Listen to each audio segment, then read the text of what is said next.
Hi, I'm Charles Clark, and today I want to talk you through the simple installation of the Veeam Management Pack for VMware.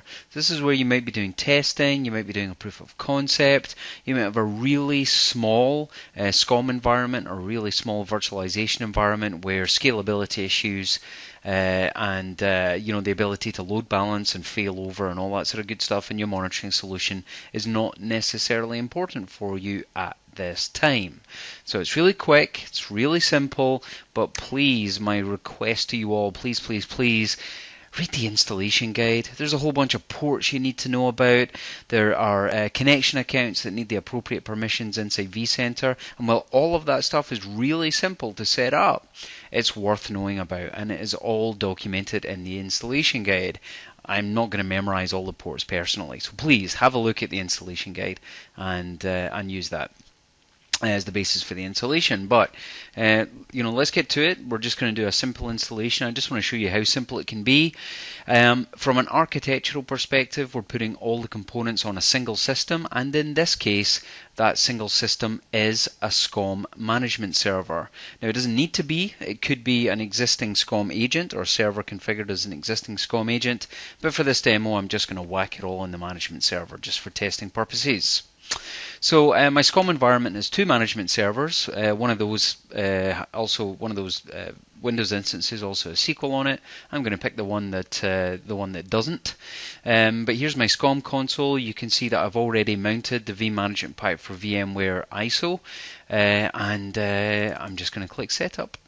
Oh, how exciting, what happens? And here we go. So we get this little splash screen here, and I need to pick what I'm going to deploy. So for the simple deployment, I'm just going to pick the Veeam Virtualization Extension Suite.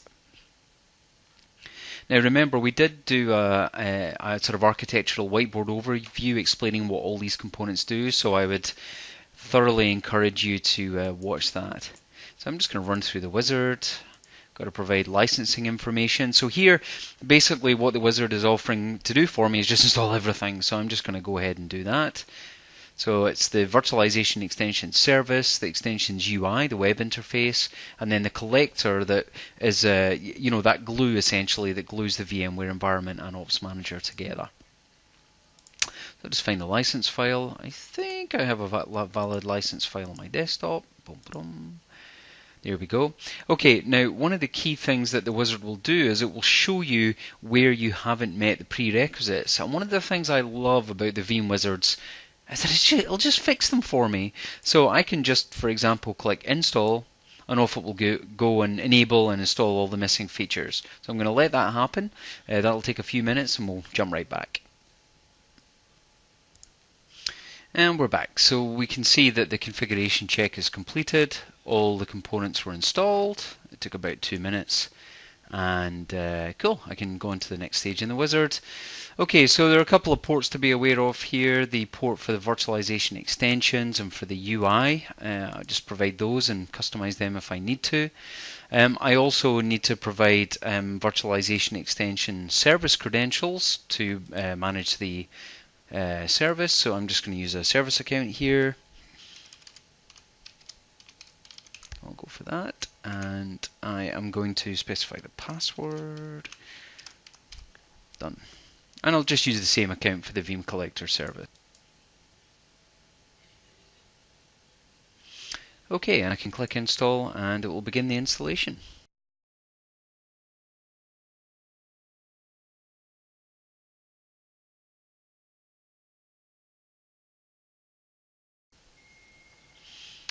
And we're done.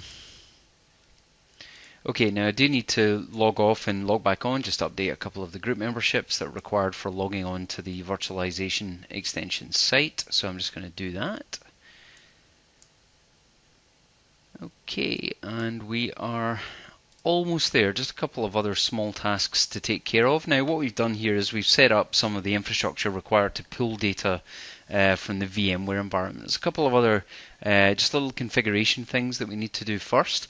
So I'll just talk you through those. So the first thing that we need to do is make sure that the server that is doing the collecting from the VMware environment, so in this case it's my management server, but it could be the SCOM agent.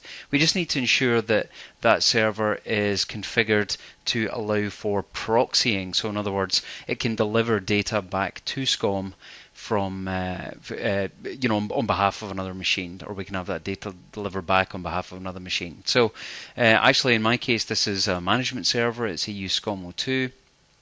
I can just go into properties here and I can just make sure that proxying is enabled. So it's just down here under server proxy, proxying is enabled. Fantastic. Now of course the next thing that I need to do is make sure that I have actually imported the management pack, so that we can understand all that juicy data that we're pulling out from the VMware information. So I'm just going to import the management packs for VMware now.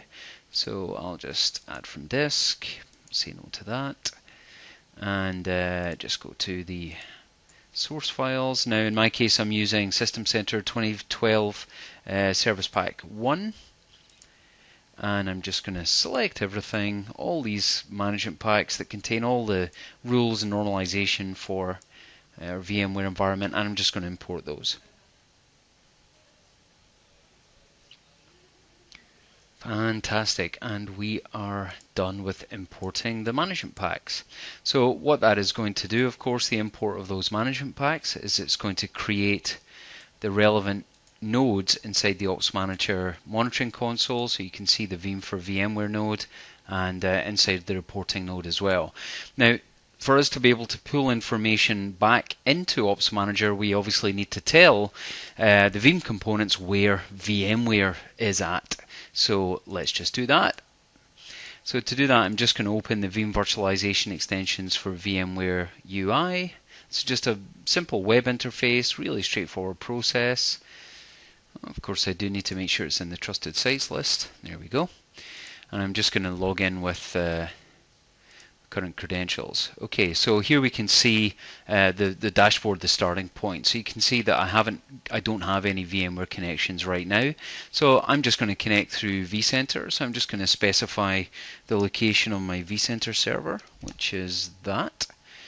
And I'm going to specify the service connection that I'm going to use. So I already have a service account set up, has the relevant permissions as per the installation guide. Essentially the permissions are really just read permissions over the vCenter environment. That's pretty much all that's required.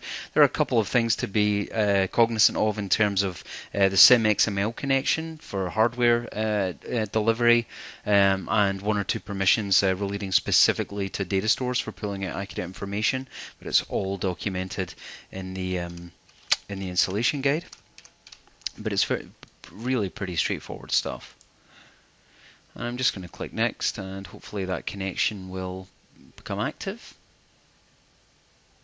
Okay, fantastic. So you can see that connection is now active. You can see it's discovered all the various bits of my virtual infrastructure that I need to be able to monitor. So I can just click finish. So I can see the VMware servers that are connected. If there's anything that I didn't want to monitor, I could simply clear the checkbox and not have that included in the scope of monitoring. And we can see I only have a single collector here on EU SCOM02, and everything in my VMware environment is rolling up to that. You can see that we've done a sort of base discovery for the information that needs to be monitored in the VMware environment. Okay, so the last part of the process is really simple. I just need to get information about the VMware environment back into the SCOM environment. I've set up the connection. Now I just need to go and have a cup of tea, give it 5 minutes, come back, and we should see information inside the SCOM console. So excuse me for 1 second. Hi, I'm back with my cup of tea. So that's taken about 15-20 minutes or so. I was away getting that, having a bit of a chit chat. So let's see what's happened inside the Ops Manager console. So if I just drill down to here, you can see, as we've imported the management pack, you can see the nodes in there. And so hopefully the discovery will all have run, and true enough, yep, there's my VMware infrastructure laid out with everything underneath it, clusters, data stores, And actually underneath here we can even see the virtual machines have been discovered and health state has been populated. And of course I can verify that for hosts and virtual machines and storage and all the other relevant components that I might be interested in. So I can now use that and start getting a true and accurate handle on what's happening in my VMware environment. Thank you very much.